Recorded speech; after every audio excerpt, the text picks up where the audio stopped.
मी channel ऐकायला subscribe करा चॅनलला सबस्क्राईब करा। तो हाय पेरेंट्स, मैं अनुज ऑटिज़म सक्सेस विद स्वयं चैनल पर आपका बहुत बहुत स्वागत है। तो पेरेंट्स, आज के वीडियो का टॉपिक ये रहेगा डाइट और मेडिसिन।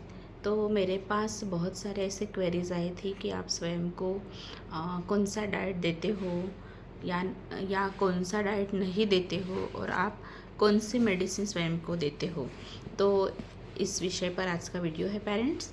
तो मैं स्वयं के साथ किस प्रकार का डाइट फॉलो करती थी और कौन सी चीज़ें नहीं देती थी और मैं कौन सी मेडिसिन उसको देती थी, इस विषय में आज हम बात करें। मैं हमेशा से ही no sugar product, no milk product, no preservative, no packaging foods ये डाइट फॉलो करती हूँ, क्योंकि ये चीज़ें जो होती है कि इससे क्या होता है कि बच्चे की हाइपर एक्टिविटी बढ़ती है, उसका बिहेवियर प्रॉब्लम बढ़ता है, उसका डेवलपमेंट में प्रॉब्लम क्रिएट होता है और उसके बहुत सारे इश्यूज भी बढ़ते हैं। और ये सभी बातें मुझे मेरे डॉक्टर ने बताई थी कि आपको ये नहीं देना है और मैं यही डाइट फॉलो करती हूँ पेरेंट्स, कि मैं नो शुगर प्रोडक्ट देती हूँ, no milk product, no packaging food and no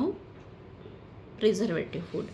तो यही डाइट मैं अपने स्वयं के साथ फॉलो करती हूँ। पेरेंट्स, मैं स्वयं को गुड़ देती थी और कुछ भी घर में अगर मैंने मीठा बनाया है तो उसमें थोड़ा शक्कर तो रहता ही है, तो इसको कम शक्कर वाली चीज़ें बना के देती थी, कम शुगर वाली चीज़ें बनाती थी, जिससे इसकी हाइपर एक्टिविटी इंक्रीज़ नहीं होती थी। और जैसे मैंने पहले के वीडियो में भी कहा है कि हमारे जो काकू है घर में इसको देखने वाले, वो तो इसे डेली थोड़ा थोड़ा चाय देती थी, तो उसमें तो शुगर रहती ही थी। तो लेकिन इसमें उतनी हाइपर एक्टिविटी, अगर एक आध दिन इसने ज़्यादा का ले लिया है तो उसकी हाइपर एक्टिविटी बढ़ती थी और उसके ऊपर मुझे थोड़ा सा ज़्यादा काम करना पड़ता था। लेकिन मैंने टोटल मिल्क इसका बंद किया और मिल्क के जो प्रोडक्ट होते हैं जैसे दही है, पनीर है, या कोई मीठे पेड़े वगैरह है, मिठाई है, तो वो चीज़ें मैंने इसकी टोटली बंद ही रखी थी। ये मैंने 2 साल तक फॉलो किया था और एक आध बार महीने में मैंने दिया भी है। तो अगर उस दिन उसके बिहेवियर में मुझे कुछ प्रॉब्लम लगा तो मैंने उस दिन उसके साथ ज़्यादा वर्क भी किया है। तो मेरे डॉक्टर हमेशा मुझे ये बताते थे कि आप दे सकते हो, अगर आपका बच्चा हाइपर नहीं होता है तो आप दे सकते हो, कंटिन्यू कर सकते हो। तो आप ध्यान देते जाओ कि आप जो भी उसको डाइट दे रहे हो, जो हम नहीं बता रहे और वो खा रहा है और उसे पसंद है और आप दे रहे हो, तो आप उसके ऊपर ध्यान दो कि ये खाने से उसकी हाइपर एक्टिविटी बढ़ रही है कि नहीं बढ़ रही है। तो मैं उस प्रकार इसके तरफ ध्यान देती थी कि अगर इसने आज दही खाई है या पनीर की सब्ज़ी खाई है तो ये हाइपर हुआ है क्या। अगर नहीं दिखता तो मैं इसको दे देती थी, लेकिन अगर मुझे इसमें बिहेवियर प्रॉब्लम और हाइपर एक्टिविटी बढ़ती हुई दिखी तो मैं उसे बंद करती थी और उस दिन मुझे इसके साथ थोड़ा ज़्यादा वर्क करना पड़ता था। स्वयं को मैं घी भी देती थी, अभी भी देती हूँ, क्योंकि स्वयं को घी के पराठे बहुत पसंद है, लेकिन एक सीमित मात्रा में ही मैं देती हूँ, ज़्यादा का इसको नहीं देती हूँ। जो रिक्वायरमेंट है एक पराठे को उतना ही इसको घी में देती हूँ। अभी भी मेरा देना शुरू भी है और स्वयं बड़े पसंद से वो सब कुछ खाता है। तो पेरेंट्स, मैं अपने डॉक्टर को भी हमेशा पूछती थी, क्योंकि स्वयं को कर्ड बहुत पसंद है। जब भी कर्ड वाली बाई बेचने को आती है कर्ड, तो ये अपनी ऐसे कटोरी पकड़ के भाग के गेट के पास जाता है और कर्ड ले लेता था। तो मैंने अपने डॉक्टर से पूछा था कि इसे तो ये बहुत पसंद है दही, तो मैं कैसे करूँ, आपने तो बताया है कि मिल्क प्रोडक्ट नहीं खाने हैं। तो उन्होंने कहा था कि आप इसको दे सकते हो, लेकिन आपको, जैसे मैंने पहले बताया, कि आपको ध्यान देना है कि इसने अगर खाई है तो उस दिन इसका बिहेवियर कैसा है, ये ज़्यादा हाइपर तो नहीं है, तो इसके ऊपर आपको ध्यान देना है। अगर उसमें ऐसे कुछ इश्यूज़ दिखते हैं कि उसकी हाइपर एक्टिविटी बढ़ रही है है, वो टैंट्रम कर रहा है, तो आपको वो अवॉइड करना है, नहीं देना है। अगर वो ऐसा कुछ भी नहीं करता है, यानी उसको वो अच्छे से एडजस्ट हो रहा है, तो आप दे सकते हो, लेकिन महीने में या हफ्ते में 1-2 या बार ही आप दे सकते हो। तो ऐसा उन्होंने मुझे बताया था। तो उसी प्रकार पेरेंट्स मैं क्या करती हूँ, इसको कर्ड बहुत पसंद है, तो मैं महीने में 1-2 बार या हफ्ते में 1-आध बार ऐसे इसको दे देती हूँ, लेकिन उसमें कम शुगर डाल के इसको मैं देती हूँ। तो इस प्रकार मैं ये डाइट फॉलो करती हूँ।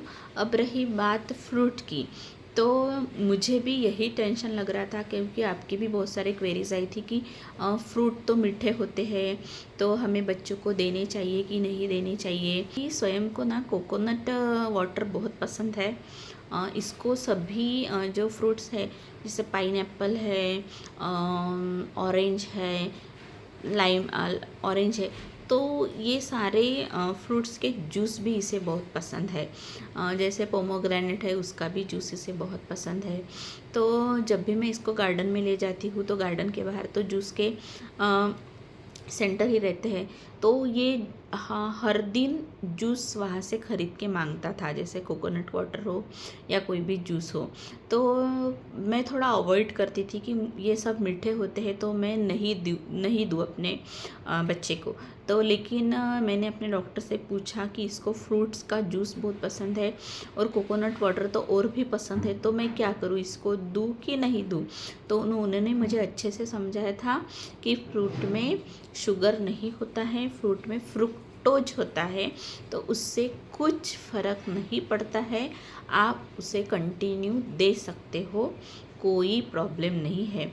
तो पेरेंट्स, मैं इसको सभी प्रकार के फ्रूट और उसके जूस देती हूँ, लेकिन जूस वाले को बताती हूँ कि उसमें आपको शुगर नहीं डालनी है, सिर्फ डायरेक्ट जूस ही इसको देना है। तो इसको जैसे गन्ने का जूस भी बहुत पसंद है, वो तो मीठा होता है, लेकिन वो भी मैं 1-आध बार हफ्ते में दे देती हूँ। तो इस प्रकार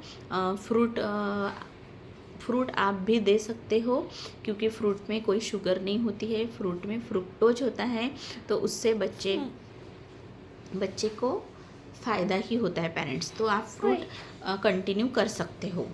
प्रकार का मैं डाइट मेरे स्वयं को देती हूँ।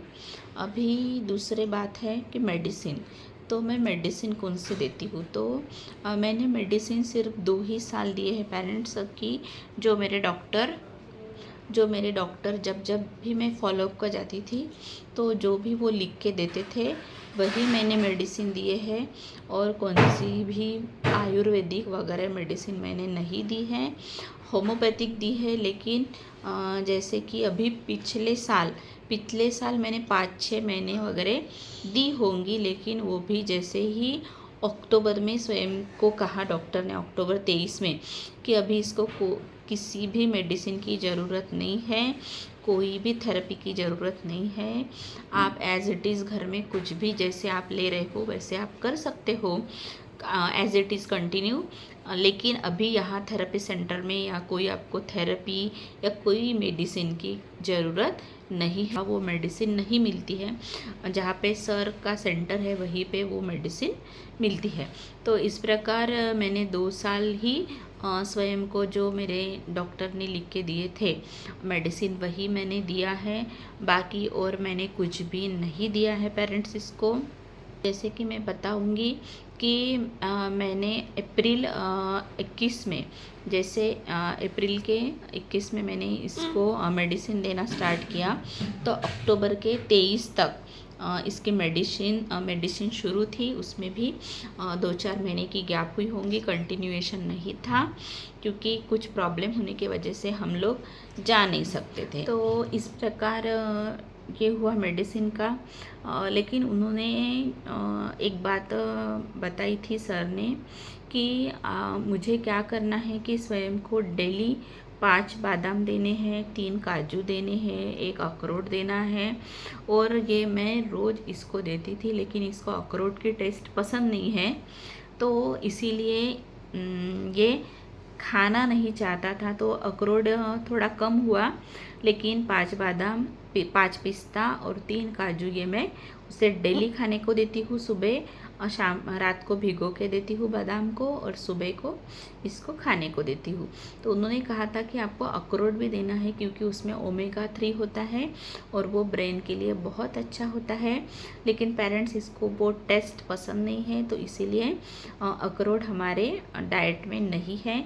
मैं कोशिश करती हूँ कि खाए स्वयं, लेकिन उसे नहीं पसंद है तो मैं ज़बरदस्ती भी नहीं करती हूँ। तो इस प्रकार मैं ये ड्राई फ्रूट भी देती हूँ स्वयं को। अब बात करते हैं हम मेडिसिन की। तो सर ने मुझे जैसे स्टार्टिंग में जैसे एक सिरप लिख के दी थी, वो 2 महीने चली। उसके बाद फिर फॉलोअप गई, फिर एक सिरप लिख के दी, वो 2 महीने चली। तो ऐसे जैसे जैसे मैं फॉलोअप को जाती थी वैसे वैसे सर मुझे जो मेडिसिन है वो चेंज करके देते थे।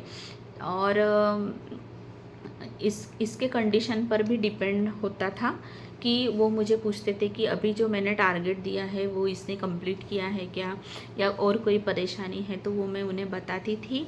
और उसके बाद सर मुझे बताते थे कि आगे मुझे क्या करना है और कैसे करना है। तो पेरेंट्स में मेडिसिन के नाम बताऊंगी, जैसे एनग्रोज डी है, न्यूरोविन सी है, ऑर्टिज एम है, लैक्टोब्रेन सैशेट है, ग्लूकोर्नो है, ब्रेन प्लस है, ओमेगा 3 है, ऑसीप्योर, न्यूब्रिया, टॉलकिड और कुछ ऐसे मल्टीविटामिन सर मुझे लिख के देते थे। तो इस प्रकार मैंने उन्होंने बताए हुए मेडिसिन ही उस हर एक महीने में मैंने दी है। तो प्लीज़ पेरेंट्स, आपसे मैं ये रिक्वेस्ट करूँगी कि जो अभी मैंने मेडिसिन के नाम लिए हैं वो आपको अपने मन से नहीं देने हैं, आपको आपके डॉक्टर को दिखाना है। क्योंकि मेडिसिन बच्चे के कंडीशन, उसके वेट के अनुसार ही डॉक्टर हमें लिख के देते हैं कि हमें किस मात्रा में वो देने हैं। तो प्लीज़ आप अपने डॉक्टर से कंसल्ट कीजिए और उनसे बात करके ही आप मेडिसिन को दीजिएगा। क्योंकि ये बात मैं इसलिए आपसे बोल रही हूँ पेरेंट्स, क्योंकि आगे जाके अगर आप अपने मन से जो मैंने अभी मेडिसिन के नाम लिए हैं वो अगर आप अपने मन से देंगे तो आगे जाके आपके बच्चे में कोई भी प्रॉब्लम ना क्रिएट हो, कोई भी इशू ना क्रिएट हो और उससे मुझे परेशानी हो। तो इसीलिए मैं आपसे रिक्वेस्ट करती हूँ, विनती करती हूँ कि आपको जो भी मैंने यहाँ पे मेडिसिन के नाम लिए हैं वो आपके डॉक्टर को पूछकर ही देने हैं। क्योंकि ये सभी मेडिसिन बच्चे के कंडीशन पर, उसके वेट पर डिपेंड होते हैं पेरेंट्स। तो उसी के अनुसार आपको वो देना है। तो प्लीज़ पेरेंट, आप अपने मन से कोई भी मेडिसिन मत दीजिएगा। पेरेंट्स, आज के वीडियो में आपको जो भी बातें अच्छी लगी हो वो प्लीज़ लीजिए, और जो आपको अच्छी नहीं लगी हो वो छोड़ दीजिए। और अगर मेरा वीडियो पसंद आया हो तो प्लीज़ प्लीज़ प्लीज़ मेरे वीडियो को लाइक, शेयर और सब्सक्राइब करना मत भूलना। और कमेंट में ज़रूर शेयर करना है कि आपको ये वीडियो कैसी लगी, और आपकी जो भी कोई क्वेरीज होंगी तो वो ज़रूर से पूछिए, या आपको और कौन सी वीडियो चाहिए या किसके ऊपर आपको काम करना है आपके बच्चे के साथ, तो वो भी आप कमेंट्स में ज़रूर लिखिए। मैं वीडियो बनाने की कोशिश करूँगी, मुझसे जितनी भी हेल्प हो सकती है उतनी आपको देने की कोशिश करूँगी। तो आज के लिए इतना ही parents, thank you so much. बोलो, थैंक यू सो मच। बोलो, बोलो, बोलो। सब्सक्राइब करो, बाय।